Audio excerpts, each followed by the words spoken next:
Presidente, muchas gracias. Un saludo a la secretaria María Mercedes, Nadia, al secretario encargado de Ambiente y también al secretario de Movilidad que está por ahí en el recinto. Lo primero es confesarles que para mí es un sueño haber estudiado gestión y desarrollo urbanos en la Universidad del Rosario, luego lanzarme al Consejo Distrital, que era algo que siempre había querido estar, y adicionalmente coincidir en la comisión del plan de ordenamiento, del plan de desarrollo y ordenamiento territorial, en el mismo año donde se radicara la norma urbana del plan de ordenamiento de la ciudad. Con el concejal Las Sernas del 2008 veníamos organizando una serie de tertulias, de actividades para conocer y aprender de la ciudad. Es un sueño poder estar acompañado de una gente maravillosa. Sebastián Castañeda lo conocí en la universidad, nos dábamos duro, debatíamos sobre la norma de ciudad, sobre la política. Y después de elecciones le dije que esta era una gran oportunidad para materializar todo lo que habíamos discutido en la universidad. Y estar aquí en este momento es el resultado de poderle aportar a la ciudad lo que consideramos debe ser lo mejor para que tengamos una mejor calidad de vida. Ayer preparando esta intervención me puse también a acordar de algunas de las historias de campaña. Una campaña en la calle, escuchando a la gente, entregando unos volantes en forma de bombillo, pero sobre todo yendo a esos lugares para escuchar las historias de las personas. Y me acordé de la historia de Brian, pelado que en ese momento tenía 21 años, quien no había podido seguir estudiando porque cogió a golpes a un profesor. Había dejado embarazada a su novia de 17 años y ya había nacido la niña, estaba en esa reunión y me quedé pensando en la vida de Brian y lo que es ahorita de su hija. Y llamé a la persona que me presentó a Brian y me contó lo que desafortunadamente me esperaba, que terminó en el mundo de la droga, que su mujer no ha podido salir adelante y que la chiquita está teniendo muchos problemas para poder crecer en una ciudad donde le brinden oportunidades, donde pueda construir un proyecto de vida. Y para entender este plan de ordenamiento territorial y poder estar aquí con la legitimidad que me dieron no solamente los votos, sino haber estudiado estos temas, organizamos una serie de Pota al Parque, fuimos a diferentes localidades, la concejala Sara Castellanos nos acompañó a una de ellas. Estuve reunido con diversas personas que han venido estudiando estos temas de diversas corrientes políticas. Me reuní con María Mercedes Maldonado, me reuní con Juan Carlos Flores. Esta mañana tuve una reunión con el director del DANE, Juan Daniel Oviedo.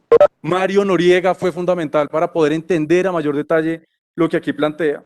Hicimos recorridos con organizaciones ciudadanas, concejal Cancino, que muy generosamente nos invitaron.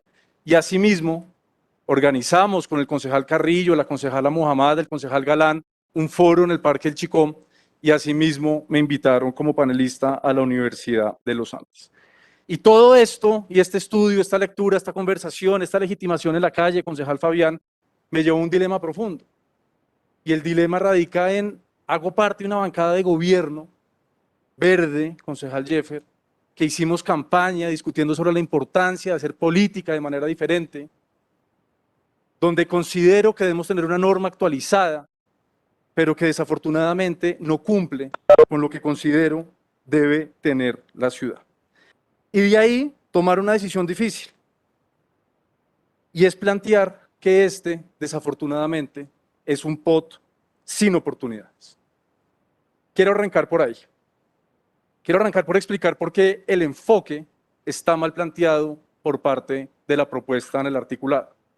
Luego quiero hablar sobre algunas ligerezas que tiene el documento para cerrar después en cómo este plan de ordenamiento territorial puede profundizar en algunas de las desigualdades que tenemos en nuestra ciudad. Actualmente hay tres factores tensionantes en Bogotá.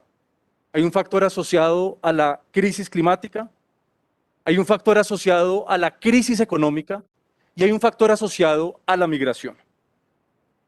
Nosotros, a pesar de estar a 2.600 metros sobre el nivel del mar, tenemos algo maravilloso, y es que nuestra agua, la producción hídrica, viene por gravedad. Tenemos un sistema de páramos que nos protege y que nos cuida día a día para garantizar tener esa agua de calidad. Y si no hacemos nada en el corto plazo, no el mediano ni el largo, en el corto, para mitigar y adaptarnos a ese cambio climático, concejala Bisambra, usted que estuvo en la Secretaría de Ambiente, pues vamos a tener un problema serio de producción hídrica en el mediano y largo plazo. Y en Bogotá, por sus condiciones topográficas, hay unas áreas de riesgo debido a deslizamientos Pero también hay unas áreas de riesgo debido a los acharcamientos e inundaciones. Frente a la primera, hay una serie de artículos que nos comentaron y los revisamos con el equipo del concejal Galán, que establece que serán los interesados quienes vayan a desarrollar proyectos de vivienda en zonas de riesgo medio de deslizamiento, quienes serán ellos los responsables en hacer los estudios. O sea, terminan siendo juez y parte quien tiene el interés inmobiliario del desarrollo para poder construir en zonas que no deberíamos estar considerando siquiera que sean desarrolladas. En el borde occidental, asociado a la cuenca del río Bogotá, asociado a las cuencas del Salitre, del Fucha, del Tunjuelo. Históricamente en Bogotá han venido una serie de inundaciones que este POT reconoce, pero desafortunadamente no es audaz para evitar futuras inundaciones. Es más, concejal Carrillo, el patio taller de la segunda línea del metro, ubicado en Pinar del Río, en la localidad de Suba, está precisamente en una zona de inundación.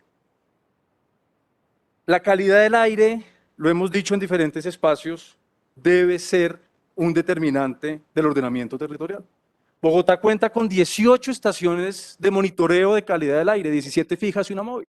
Tenemos el conocimiento técnico y específico para saber en dónde, en qué lugares de la ciudad hay mejor calidad del aire o peor calidad del aire para poder ordenar el territorio, para garantizar que allí se ubiquen viviendas, sean de interés social prioritario o que no hagan parte de ellas. Y no es menor, secretario encargado, lo hemos hablado, la intervención de Humedal Capellanía en el sector centro de la ALO. No es menor que hablemos sobre la importancia de reverdecer Bogotá, no es menor que reconozcamos la importancia de adaptación y mitigación al cambio climático, pero aún así, concejal Rubén, estemos dispuestos a permitir que se construyan 2 viaductos en total de 60 metros sobre un humedal. Que sí, que nos dan otra parte del humedal, que no, que tranquilos que no va a afectar el espejo de agua. Estuvimos allá, concejal Celio, concejala Susana, y vimos cómo solo con el manejo de maquinaria amarilla habrá afectación en el espejo de agua. El discurso, cuando planteamos que debemos reverdecer la ciudad y cuidar el medio ambiente, no me cuadra cuando insisten en que esa es la mejor de las alternativas sin siquiera tener unos estudios alternos. Para entrar al segundo punto, la crisis económica. Crisis económica sin duda derivada de la pandemia. Y quienes más afectó esta crisis económica, y lo siguen haciendo, concejal Cancino, son a las familias sobre todo de clase media y de niveles de ingresos más bajos. Lo demostramos hace casi un año, cómo las microempresas fueron las más afectadas, las que tuvieron que pasar del sector formal al sector informal. Que hubo un desenfoque en las asistencias económicas asociadas a las medianas y grandes empresas, olvidándose del tejido productivo básico de nuestra ciudad, la que genera el mayor número de empleo.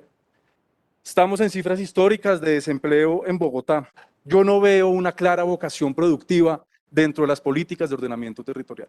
Por supuesto que Bogotá es diversa, por supuesto que en Bogotá se pueden hacer diferentes actividades, pero la norma urbana nos debería dar la línea, la estrategia sobre si Bogotá va a salir adelante en los próximos 12 años por el turismo, o por la industria, o por la economía naranja, o por los servicios inteligentes.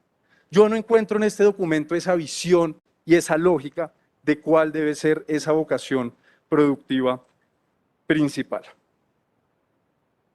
Y lo que más me duele es que este documento no tiene una visión común sobre cómo poder construir oportunidades a partir de los talentos. En Bogotá sigue siendo determinante el lugar donde se nace hasta dónde se llega en la vida. En Bogotá sigue siendo fundamental si usted nació en un lugar en el que por situaciones económicas no puede acceder a un colegio privado, bilingüe, que le dé 8 horas de estudio, sino que tiene que ir a un colegio público, desafortunadamente de media o baja calidad, 4 horas al día. Y eso está relacionado con esa crisis económica. Quienes han estado en primeras líneas, concejal Cancino, concejala Susana, concejala Heidi, son jóvenes en su mayoría que están frustrados porque les están quitando el sueño de poder construir un proyecto de vida. Y por supuesto, concejala Diana, que eso está relacionado con la política del ordenamiento territorial. Eso no es solamente que es que no tengo empleo y se acabó. Eso es en dónde estamos ubicando los equipamientos y cómo los estamos ubicando. Y eso nos está llevando a tener esa tensión tan fuerte asociada a la crisis económica y a esa manifestación política. Jóvenes que quieran construir sus sueños, se los estamos quitando por la incapacidad de entender que esta debe ser una ciudad que construya oportunidades, no que las limite. Y está asociado con la seguridad. Y cuando aquí estuvo el secretario de Seguridad, conversamos sobre la importancia que estuviera relacionada su participación como una visión de cómo reducir los casos de inseguridad a causa de no tener actividades ni económicas ni educativas.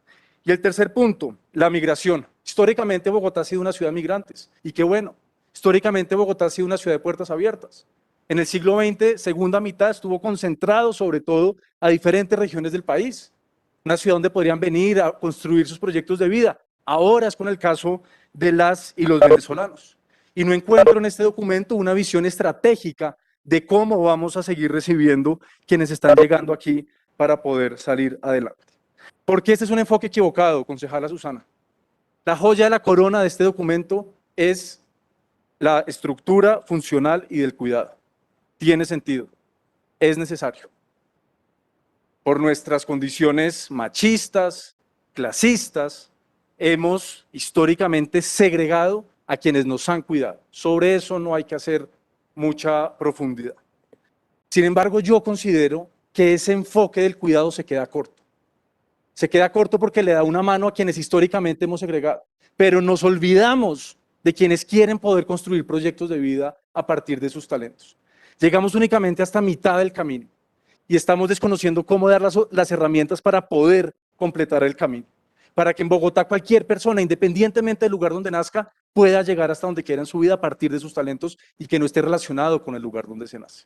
Ahí es donde considero que este plan de ordenamiento territorial se equivoca en su enfoque central. Segundo punto, unas ligerezas dentro del documento, pero quiero hacer una salvedad. Bogotá sigue siendo caso de estudio a nivel mundial por diferentes razones de desarrollo urbano. Y aquí han salido y siguen saliendo mentes brillantes, capaces. Conozco gente que está trabajando en Glasgow, en Estambul, en Seúl, en Londres, investigando las mejores universidades de Estados Unidos. El caso del secretario de Movilidad, por ejemplo, que estaba en Buenos Aires. Bogotá produce un conocimiento espectacular de talla mundial sobre el desarrollo urbano. Hay unas capacidades técnicas y una formación especializada y sin duda una dedicación y entrega. Varios de los egresados de mi carrera, por fortuna, están en las entidades públicas, muchos de ellos haciendo un trabajo increíble para que Bogotá sea mejor. Y esto que estoy planteando sobre las ligerezas del documento no es sobre las personas que están construyendo ese documento. El gabinete del cual ustedes hacen parte es muy bueno, es de una talla increíble. Sin embargo, sí considero, y debo manifestarlo, que este documento se queda corto en varios temas. Lo primero, es evidente que lo que se avanzó en 2020, a causa del cambio de secretaria, se perdió. En mitad de la pandemia, había una prioridad concreta, ni morirse ni quebrarse. Estar pensando en además participar en un espacio de construcción de ordenamiento territorial, donde una ciudad que no garantiza siquiera, concejal Cubides, la conectividad a Internet, únicamente el 36% de los hogares de las viviendas sin conectividad, pues ya generaba una dificultad muy grande. Y de ahí salir a decir, a pesar que en este recinto se argumentó cómo hubo una participación baja, que esta ha sido la participación más alta de la historia de Bogotá, pues es jugar con las cifras y es jugar con la legitimidad de este documento. Fíjense ustedes que la participación que hubo, concejala Castellanos, fue reactiva, no fue propositiva. Quienes pidieron la palabra en la primera sesión del Cabildo Abierto fue para pedir que no les destruyeran los barrios, para pedir que no les hicieran densificación donde vivían, para pedir que tuvieran algo cerca. Fueron muy pocos los aportes, concejal Cubides, de propuesta. Aquí cabe un parque, aquí podemos meter un colegio. Este barrio puede tener otro tipo de actividad de proximidad. ¿Y a qué se debió eso? Al afán. A que no se cumplió con el reto pedagógico, concejal Cancino. Y eso generó una deslegitimidad que significa una pérdida en el sentido de pertenencia por parte de la ciudadanía. Es un documento que tiene un urbanismo de adjetivos. Por ejemplo, el relleno sanitario de Doña Juana donde tiene un planteamiento interesante de descentralización, de encontrar maneras más eficientes de manejar los residuos, se le llama parque de innovación. ¿Pero innovación de qué? Los corredores verdes, secretario Estupiñán, que lo hemos hablado en otros espacios, sigo sin entender cuál es la diferencia de poderlo decir corredores de media y alta capacidad con diferentes modos de transporte. Que va a tener árboles, las demás corredores también van a tener árboles, lo plantea el documento. Creo que yo siento que por las ganas de darle una decoración y darle algo de sostenibilidad, que lo da la ejecución, no solo el término, empieza a aparecer ese urbanismo de adjetivos. Hay una ausencia por parte de la Secretaría de Desarrollo Económico, quien además tiene una estructura completa. No intervino ni en la presentación del POT en el Consejo, ni estuvo presente en el Cabildo, ni en la primera ni en la segunda jornada. Tiene una estructura fundamental para hacer de Bogotá una ciudad productiva, competitiva, que nos diga cómo vamos a crecer. Aquí estuvo la Secretaría de la Mujer, estuvo el Secretario de Cultura, ha estado el Secretaria de Ambiente y de Hábitat dando sus argumentos y sus razones. Y el desarrollo económico está completamente ausente. Y me sorprendió, y les confieso, me molestó, que la Secretaria de Educación en la segunda jornada del Cabildo Abierto, sin que salga en el documento, sin que lo hubiese presentado en este recinto, salió a decir que este POT va a desarrollar la ciudad de las niñas y los niños. Concejal Martín va 15 minutos, le damos 3 minutos para que redondee su idea. Gracias, presidente. ¿Bajo qué argumentación técnica? ¿Con qué visión? Nos dicen que van a hacer la jornada única y completa 2.0 en una presentación oficial en el Cabildo Abierto sin que eso se desarrolle en el documento. Esto desafortunadamente es un POT con apellido político. Aquí ha habido un afán evidente para que esta administración, de la cual comparto en la bancada y partido, pueda construir dos narrativas. Así como, por ejemplo, la administración de Antanas Mocus fue de la cultura ciudadana, o la de Lucho Garzón fue la de Bogotá sin hambre, aquí hay una evidente intención por ser la administración de la ciudad cuidadora. Y está bien, y es evidente. El sello del cuidado tiene una estructura, tiene un plan maestro, tiene un sistema, tiene redes, tiene manzanas. Sigo sin entender por qué hay 45 nodos a lo largo de la ciudad, sin una explicación técnica de fondo, con una afectación de 78 hectáreas de influencia. No está clara la territorialización de ese cuidado, que insisto es importante, pero se queda corto en el enfoque. Y lo segundo es poder salir a decir públicamente que este es un POT que se logró por acuerdo, algo que no logró ni Gustavo Petro ni Enrique Peñalosa. Y perdón, me lo han dicho funcionarios y funcionarias de la administración. Aquí detrás está primando las cuotas burocráticas. Aquí hay un interés político por sacar adelante este proyecto de acuerdo de ordenamiento territorial que podría ser muchísimo mejor e incluso convenciendo a concejales y concejalas que genuinamente quieren que la ciudad sea mejor. Pero a mí sí me frustra que en campaña hayamos salido públicamente a decir que no íbamos a gobernar de esa manera, concejal Cancino, y que aún así lo que se diga en los pasillos es que tranquilos, que igual el POT se va a aprobar porque tienen los votos garantizados. Hay un afán político. Hay un afán político de un documento que es un excelente primer borrador. Sobre esto nos quedarían 2 años para seguirlo mejorando. Se cobran cargas, que es fundamental. Aumenta la estructura ecológica principal. Por supuesto que es importante tener los corredores ecosistémicos, pero no es suficiente. Y cierro entonces, presidente, con el tiempo que usted me concedió y agradeciéndole, mencionando rápidamente algunas de las desigualdades que este documento profundiza en nuestra ciudad. Hay una alta independencia del mercado inmobiliario para poder llevar esos soportes urbanos donde más se necesita. Está perfecto el cobro de cargas en todos los tratamientos, tiene sentido, pero no podemos depender únicamente de eso. ¿Qué pasa si hay una crisis inmobiliaria? ¿Qué pasa si no hay demanda, concejala Marisol? ¿Dejamos de llevar los soportes en las zonas deficitarias?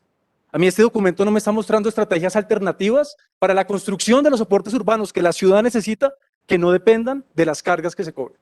Hay una alta dependencia del sector inmobiliario y del mercado inmobiliario para poder construir ciudad. Los andenes, quienes tengan plata los pueden mejorar y los hacen, y quienes no, en plena crisis económica, se endeudan. ¿Y cómo los van a pagar? Pues ya después miramos. Ahí creo yo que eso genera una mayor desigualdad. Que no se cobren BIS y VIP en áreas de integración modal.